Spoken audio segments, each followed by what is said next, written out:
जौन मंगलसूत्र हम तोड़ले रही वो मंगलसूत्र हम तुम्हारा के पहनाते, लेकिन एकरा खातिर हमरो एगो शर्त बा। चल आरती, जब पीहू के पापा तहार भलाई के लिए इतना सब नाटक कर सकत बाड़न, तो का तू उनकर खुशी के लिए इतनो नहीं कर सकत?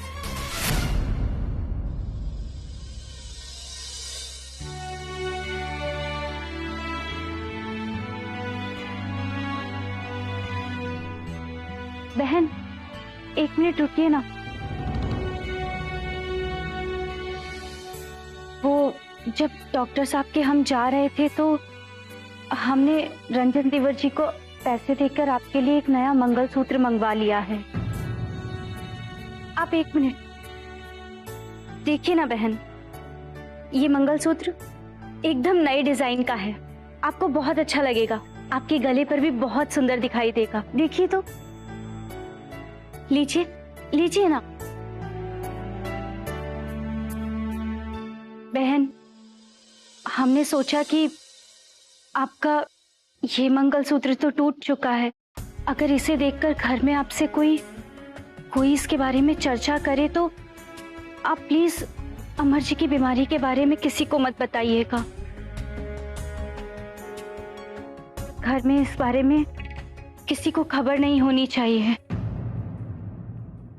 लड़की दुल्हन, हम बहुत असमंजस में बानी। हमें जो मंगलसूत्र पहनले बानी नु,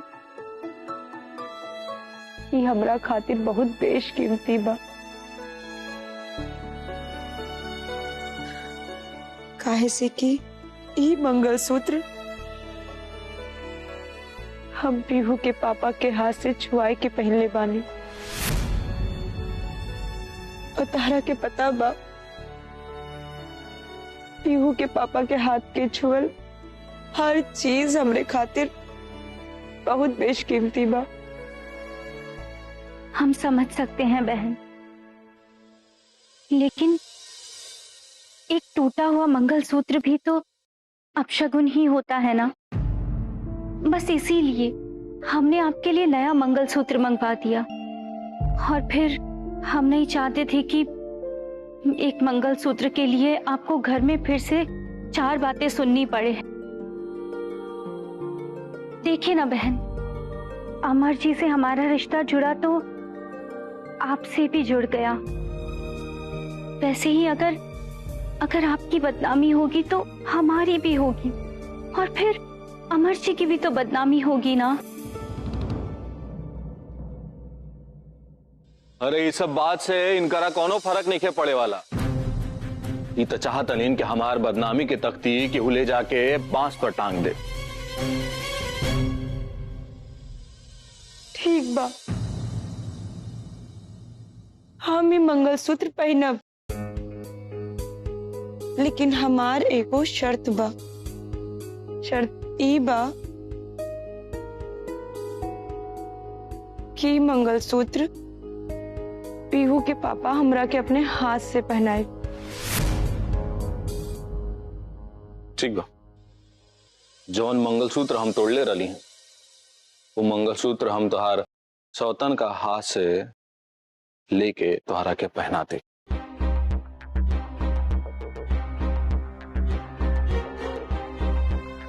लेकिन एकरा खातिर हमरो एगो शर्त बा। अब हमरा सब पता चल गइल बा पीहू के पापा कि भले रउआ काटन जैसे अपन व्यवहार दिखावत बानी, लेकिन रउआ के दिल में हमरा खातिर गुलाब के फूल निहन प्यार बा। अब राउर हर शर्त हंसते हंसते मान ले, और अगर हमरा के कोनो सजा भी दे के कहब नु तो हम ओकरा के भी काट ले। हमरा पीहू के पापा के सब शर्त मंजूर बा। तो शर्त ई बा कि अगर आज ही मंगलसूत्र हम तुहरा के पहना दे तो काल सवेरे सूरज उगला से पहले तुहरा के ई घर छोड़ के जाए के पड़ी। घर छोड़ के जाए के पड़ी। मंजूर बा ई शर्त? छोड़ के जेबू घर? आरती तो कुछ हो कर ला, पूजा पाठ, हवन, चारों धाम के यात्रा, चाहे तुम महामृत्युंजय यज्ञ भी कर ले बुना, तब वो तू हमरा के काल का गाल से बचा ना सकिलू।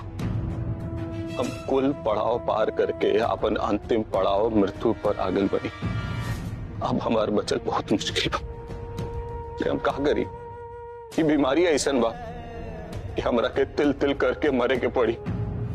हमने की चाहत कि तू अपन समय में बर्बाद कर। हम चाहते नहीं कि तू पीहू के लेके घर से चल जा। हम तो आगे हाथ जोड़त नहीं, पीहू के लेके घर से चल जा और अपन एगो नया जिंदगी शुरू कर, ताकि हम यहाँ सुकून से मर सके। एक पत्नी के खुशी से जीवन जीवे के वक्त देवे तो हमरा के, प्यार के रिश्ता निभावे तो हमरा के, तुम्हारा से वियोग में जिए में ही हमारा आत्मा के शांति मिली। कहाँ हो गई?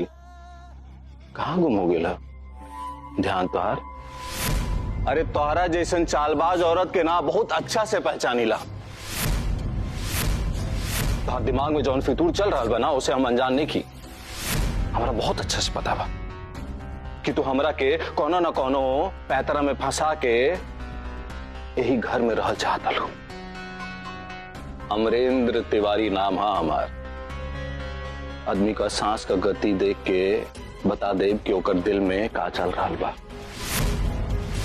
बोला तोहार तो शर्त मंजूर बा हमरा के। हमरो शर्त मंजूर बा तोहरा के। पहना दी तोहार गला में।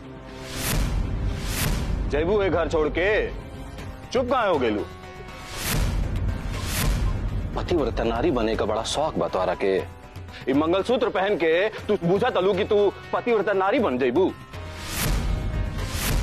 अरे मंगलसूत्र पहन के अगर केहू पतिव्रता नारी बनित ना, तो ये दुनिया में जितना भी मर्द बाटे ना, अपन पत्नी के मंगलसूत्र से लाद देतन जा। लेकिन पतिव्रता नारी बने खातिर ये मंगलसूत्र की जरूरत ना पड़ेला। आचार विचार पवित्र होके के चाहिए। और हमार बहुत अच्छा से पता बा कि तोहार जौनी विचार बा ना कितना कुंठित बा। तू ये घर से जैले नहीं खुद चाहत।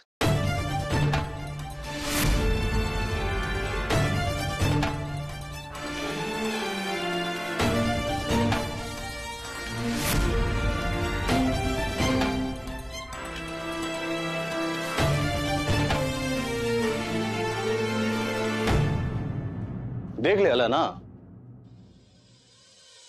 जेकर भक्त बन के धुनी रमावत अला हमेशा, उनकर मन में का बा देख ले अला। कितना पाप भरल बा उनकर मन में। मंगलसूत्र जाके लिए ला ना, बड़का खरखा बनल बड़ा अपन भौजी के। अरे जेकरा के हम आपन आंख का सामने देखल नहीं की चाहत, ओकरा खातिर तू मंगलसूत्र लिया के देतला। अरे जब घर में ही विभीषण हो के ना, तो बाहर दुश्मन के ना ढूंढल जाला। देवर बन के खूब भड़का रहल बड़ा अपन भौजी के। हमारे से पैसा ले लेके अपन कुल पढ़ाई कैल तू, और आज भौजी का बात में आके उनकरा खातिर मंगलसूत्र बनवाओ तला तू। इतना बोड़ ख्याल करे वाला हो गया बड़ा भौजाई के अपन है। अमर जी, रंजन देवर जी से कुछ मत कहिए, इसमें उनका कोई दोष नहीं है। मंगलसूत्र लाने के लिए हमने ही उन्हें पैसे दिए थे। अगर किसी का दोष है तो वो रंजन देवर जी का नहीं, हमारा है। गोदावरी भौजी, आज मत रोकी भैया से, रउआ से हम हाथ जोड़ते हैं। आज बोले दी भैया के, कहे कि यहाँ के मन में जितना दिन से हमरा प्रति सब चिड़ जामा भइल बा ना, आज यहाँ के निकाल लेवे दी। और भैया रउआ बात के हमरा बुरा भी ना लगी। रउआ जवन कुछ भी बोले के बानू रउआ बोली। संगत का असर हो रहल बा तोहरो पर। तिरिया का साथे रहत रहत तू तिरिया चरित्र हो गेल बड़ा एकदम। लेकिन तोहरा जैसा नकारा भाई से इससे ज्यादा कोनो उम्मीद भी ना रख सकेला हम। अरे मर्द रहता ना, ती आंख से लूर ना निकली तोहार। हमारे साथ ही खड़ा होके वो कलमुही के घर से बाहर निकाल देता, लेकिन यहाँ खड़ा होके आंख से टुपना चुआ रहा बड़ा बेशरम कहीं के।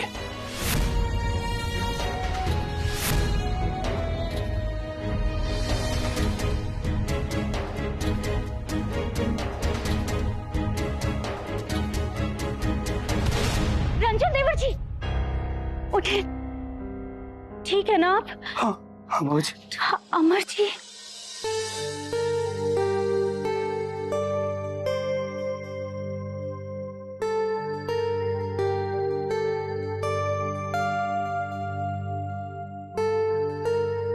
ये देखला से तो ये लग रहा बाप कि पेशेंट अधिक से अधिक 1 महीना और बच पाई हन।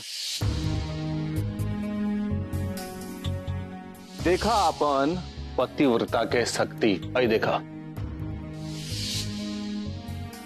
तो शर्त ई बा कि अगर आज ही मंगलसूत्र हम तोहरा के पहना दे तो काल सवेरे सूरज उगला से पहले तोहरा के ई घर छोड़ के जाए के पड़ी।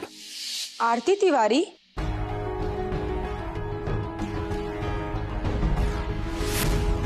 तू मंगलसूत्र देख के का सोच रहल बाड़ू? तारा के मंगलसूत्र से इतना मोह हो गई कि ऐसे मृत्यु की तरफ बढ़ रहल पीहू के पापा के अंतिम इच्छा के भी तारा दिल में तनको जगह ना रह गई। अरे तू उनकर आखिरी इच्छा भी पूरा नहीं कर चाहत। जब हम पीहू के पापा के मरे ही ना दे तो उनकर आखिरी इच्छा कैसन? हम उस सब कुछ करब जेकरा से पीहू के पापा की जान बच जाए। अच्छा, अब तू का सब कुछ करबू? तू तो डॉक्टर के भी सब रिपोर्ट दिखा के देख समझ ले लू ना, और डॉक्टर भी जवाब दे दिले बाड़न कि रोगी के बचावल अब बहुत मुश्किल बा। अरे तारा के नहीं के मालूम का कि भगवान की इच्छा के आगे इंसान के बस ना चलेला। अरे आरती तिवारी, जब पीहू के पापा मरे वाले बाड़न तो कम से कम उनकर आखिरी इच्छा तो पूरी कर दा। जौना से कम उस सुकून की मौत तो मर सकस ना।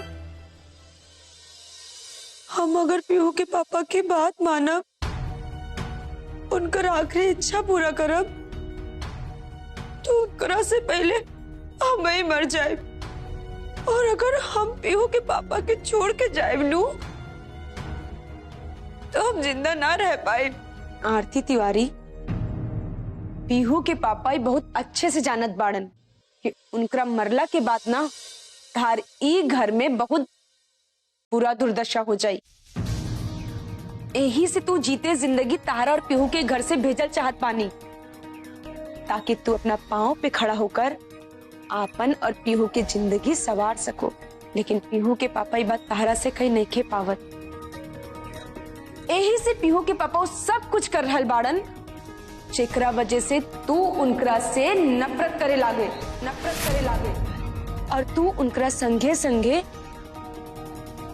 एक घर छोड़ के भी चल जाओ। तू का सोच रहल बाड़ू?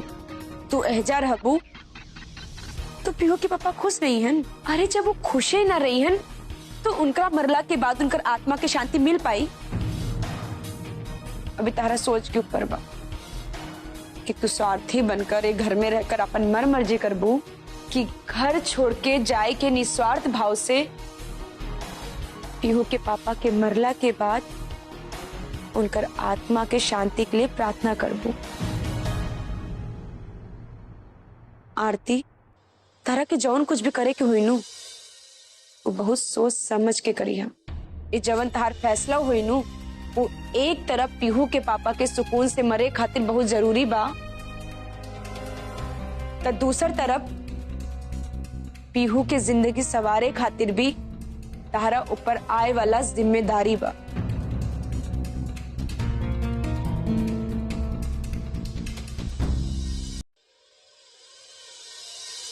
हमरा तो बुझाते नहीं कि आर्थिक कोना मिट्टी से बनल बनी, और इतना लड़ाई झगड़ा होकला के बाद उनके हम गिरा दहली, उनकर मंगलसूत्र तोड़ दहली।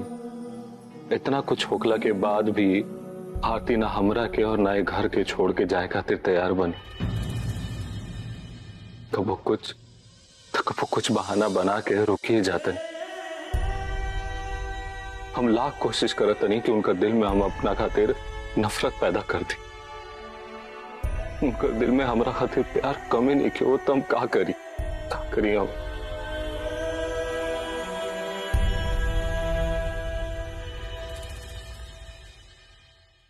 तो फिर अमर जी क्या सोच रहे हैं आप?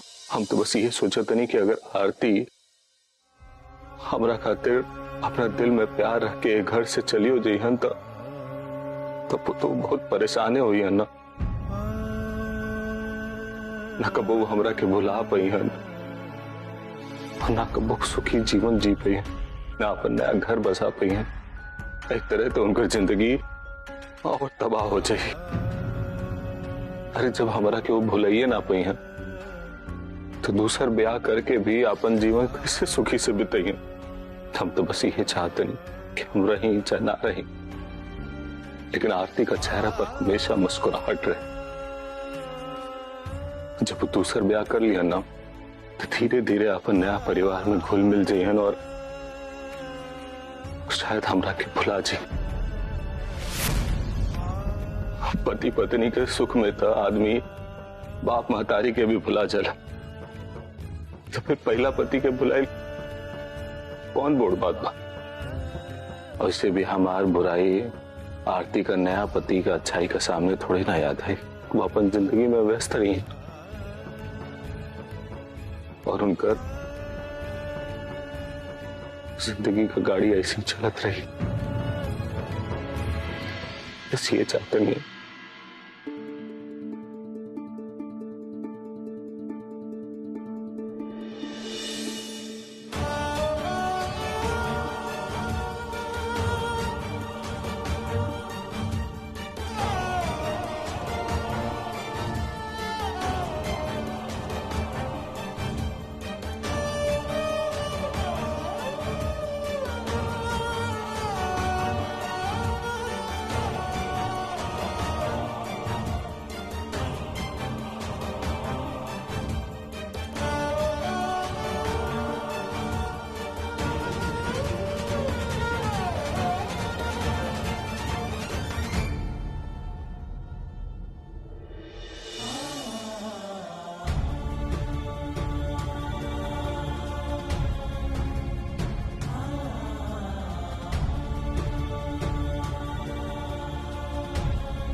चला आरती,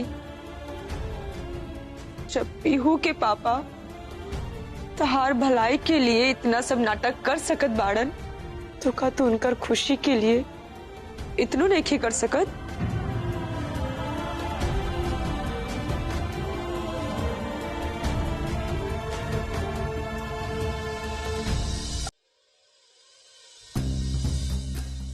रंजन बबुआ जी कहाँ बानी रहुआ? अरे पूछ रहा बानी रहुआ के पास हमारा आवाज नहीं के पहुंचत का? अरे पूछ रहा बानी आवत आने की नहीं के? का चिचियात बड़ू? हाँ नोटी में इतना जोर कहाँ से आ गए? चिचिया रहल बड़ू? का हो गई? कौन पतर पड़ गई? ओहो चाची जी, ये तो दीदी के अब आदत हो गई बा तमाशा करे के। देखी ना ऐसा चिल्लात है जैसे लगा था कि केहू के प्राण निकला था। कन्या का भइल? अरे ऐसे काहे रंजन के बुलावत तारू? का हो गल भौजी? काहे खातिर हमरा का बुलावत नहीं? बबुआ जी, रहुआ अपने भौजी के बहुत आदर्शवादी नारी कहत रही हनु, तो आज रहुआ हमरा के बताई कि हम एगो आदर्शवादी नारी बानी या एगो बेवकूफ नारी बानी जो अपने पति के हर बात सहत गईली, चाहे ऊंच नीच होके चाहे अच्छा बुरा होके सब कुछ देखत और सुनत गईनी। अपना पति से इतना सुनना के बाद भी उनकर ख्याल रखनी, तो हम बेवकूफ हो गई नी। तो का ऐसन बेवकूफ औरत के रउआ आदर्शवादी नारी कहत रहनी? हाँ, और अगर एकरा के आदर्शवादी नारी कहल जाला तो रउआ जान जाई कि हम अब आदर्शवादी नारी नहीं खी, और ना हम आदर्शवादी बहू बानी।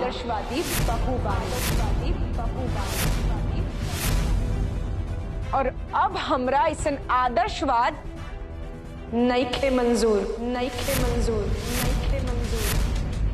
और अगर हम बेवकूफ बानी नू तो ठीक बा।